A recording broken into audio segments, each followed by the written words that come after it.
video is sponsored by the Latham Agency.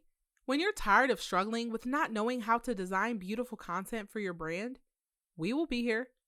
Book a free consultation. Call at thelathamagency.com. Welcome back to another video, everyone. I'm Candice Latham, and this channel is all about helping you become the hero in your finances, raise your net worth, and break the cycle of poverty. Now, today I have a very special guest with me. Before I get to this special guest, make sure you guys download my free net worth tracker that I created. This is an Excel tracker that's going to help you track your net worth. And your net worth is basically like your financial report card. And please subscribe to this video, like it, and comment any questions you may have below. Now, switching things up, I have a real live special person with me today. This is my boyfriend, Jordan. Welcome. Yes, I'm in. Thank What's going on, y'all? Thank you so much for being here with me today. Yeah. I wanted to actually just bring on a real person to talk about their real money dilemmas, because sometimes I think it's so easy for us to just talk about, the stats and, the rule of thumbs when it comes to finance, but sometimes it's a little bit much deeper than that. So I brought Jordan on here to talk about his current financial dilemma that he is facing. So welcome again. Yeah, thank you. Thank you for having me. This is like my YouTube debut right now, so pleasure to be on. Yeah, okay. So Jordan, you are 28 years old. You've paid off your credit card debt. You've paid off your student loan debt. You're earning six figures at your tech job. Now, what is this dilemma that you're facing? Yeah, so in my blog post, I'm talking about the fact that, I'm almost debt-free, right? But I have this lease that I signed back in 2017 for a $40,000 car. It was a 2017 Dodge Charger, cherry red, beautiful car. It is. But I'm paying $450 per month on it, and that lease is up in September. So I'm trying to figure out whether I want to extend the lease which would be worth, $20,000. Which is also the current worth of the car right now. So I won't be winning in any case, right? Most likely I'll be paying more money if I do decide to take that on. Or I can let go of the car altogether because my lease is expired. I can truly be debt free and I can move forward from there. But I'm really struggling with making a choice there. So. Okay. So before we dive into your options and choices, can you just take me back to the younger Jordan? Take me back to Jordan in 2017. Like, what were you thinking when you bought this car? Like, what was your mindset back then? Yeah. So before I even went with the Dodge Charger, I was driving a 2007 Ford Mustang, right? And It was a beautiful car, gunmetal, big 18-inch rims on it. I loved it. And my mindset at the time when I had that was I needed something that looked nice. I needed something that made me feel good for it being nice. It needed to be fast. I've always looked up to wanting to have that car when I got money and I was able to get it, but I was spending tons and tons of money on maintenance and, different things that upkeep the car because it was out of warranty. Okay. So I wasn't really thinking much about where my money was going. I was only focused on driving the car that looked good, that made me feel good. So when I got the Charger, I had that same mindset. It had to be brand new. It had to be nice. It had to be something that gave me a better inner value, to weirdly put it, but also something that was more reliable, that had all-wheel drive to drive around in the northeastern winters, all those types of things. Okay. So that was 2017. Now, fast forward to 2018. You reached out to me for money coaching. Yeah. And this is before we were together. Yeah, we were just friends. And sometimes I feel like, was that just a part of your plan to get me to be your girlfriend? You never know. But anyway, so we were working on your budget, and you were overspending on a lot of non-essentials, like entertainment. Like, you were spending a lot of money. And now you have changed, since I've known you, since we've been dating. You've made a lot of changes in your life, in your mindset. Do you want to talk a little bit about those changes? Yeah. So I feel like around the time that I contacted you, I was doing a lot of just practicing a lot more of self-love, like what it really meant. And I was really assessing, some of the issues I was dealing with. I was dealing with anxiety. I was still overcoming some of the emotional trauma from my upbringing with my mother having a mental health issue. But I was trying to figure out what my inner values were, what really were my principles, what did I truly think was important for me at that time, including my finances. So I've just been upgrading my mindset and just trying to shift it into a place where I'm not focused on, what others think about me and trying to look good for them, and to focus on my inner value and what I truly believe and knew within myself, right? So. Okay, I'm getting caught up. I'm getting distracted. Usually I'm not used to having a person here, so I'm just like engaging in the conversation. Let me get back to my notes. Back to the schedule. Okay, back to the schedule programming. Let's jump back to present day. And you actually summarized up your current situation very nicely on your blog. You wrote a recent post about this on your current financial dilemma. So if you guys are interested in checking out his blog, it's jordanross.com. Like you said, your lease is ending in September. Yeah.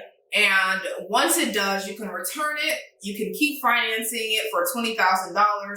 You can get a new lease, or you can buy a used car with cash. Yeah. So what do you feel like you're wrestling with the most when it comes to this car buying decision? What am I wrestling with? I think I'm wrestling with two different mindsets. My old mindset and my current mindset. The old mindset is really, I would say, is more of a poor mindset where we focus a lot on, the culture teaches to glamorize spending all your money on, looking like success rather than actually feeling like success. To, the mindset that I have now is more of a wealth mindset. I'm trying to carry more of a wealth mindset where I'm not worried about what others think about me. I'm sure about, my trust in God. I'm sure about my trust in my own abilities. I'm sure about my values and who I am and what's important to be doing on a day-to-day basis to align with that, such as managing my finances. So I'm struggling with both mindsets, and I'm letting go of the old, bringing in the new. But this next choice is, it's definitely a challenge. Yeah, I think that's an important piece that you brought up, because, if you're getting your value from these outside things and trying to, you're worried about what other people think of you, now you're not really building, like the life that you want. You're not really building wealth because you're so used to just spending it so that the outside can be happy, right? Or even the poorer side. I think we all have like a richer side of us and then a poorer side of us. Yeah. And it's like up to us to decide, what we're going to do. Yeah, it's about listening to that stronger side. Like, what would your future self wish that you were stronger in making a decision in the past, right? So choosing your stronger side, that's what I'm trying to do. That's what I'm trying to live by. Yeah, I love that. I think we all need to be choosing our higher selves. There's a stat that I found. It said, according to a study done by researchers at Experian Automotive and published on Forbes, 61% of wealthy people actually drive Hondas, Toyotas, and Fords. And that is really interesting because, in this apartment complex, we see a lot of nice cars, right? There's like so many nice cars here. And the other day we were going to... we were coming back from a restaurant, to pick up some food. And then there was this car, this really nice car. I don't know what kind of car it is. It's like is it a Camry? It was a beautiful Camry, souped up. It had this. It's a red interior, like the nice rims, this was all white, the moon roofs, beautiful. And so we saw the couple coming out of the car, and we complimented them. We're like, oh, that's a nice car. And he was like, oh, I'm not going to be able to afford this car because, she keeps going to Target spending $80 all the time. So it's just he's like, I'm not sure how I could afford this. Yeah. Interesting. And it's just I think a lot of people are in that situation where it's like, yeah, you have this nice car, but can you really afford it? Or are you able to, or are you spending a lot of your money on this car and now you can't even put any money into your investments or put money to build your savings or to just build wealth? Right, exactly. It definitely makes you wonder about people can actually afford these things. But back to your dilemma though. So what do you feel like the decision you're leaning more towards when it comes to your car? So in my blog article, I didn't even get too specific as to what I'm actually going to do because I don't know what the future is going to hold, but I know with the go forward mindset that I have, the type of choice that I'm going to go for, and it's going to focus on one, ownership, and two, making sure I'm not buying more car than I need. So, between now and then, I can continue to start saving up some money to buy a car out with straight cash, similar to what you did when you bought a car from the auction. Yeah. Paid, $3,000 cash, and boom, you're all set. No, was it 3? I think it was like 4. Was that 4,000? Okay, yeah. Yeah, so, 3 or 4, but yeah. But you own that, right? Yeah. So, and you were able to just get that done. You don't have any debt there. So yeah, it's nice not to have extra payment. Right.